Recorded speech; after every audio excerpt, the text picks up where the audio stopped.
শুভেচ্ছা লাল গোলাপ শুভেচ্ছা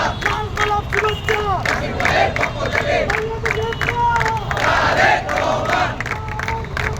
বাংলাদেশের প্রাণ জিন্দাবাদ জিন্দাবাদ জাতীয়তাবাদী ছাত্রদল লড়াই করে বাঁচতে চাই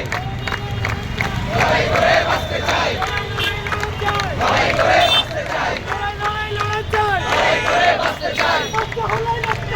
এই লড়াইয়ে জিততে হবে শহীদ জিয়ার সৈনিকেরা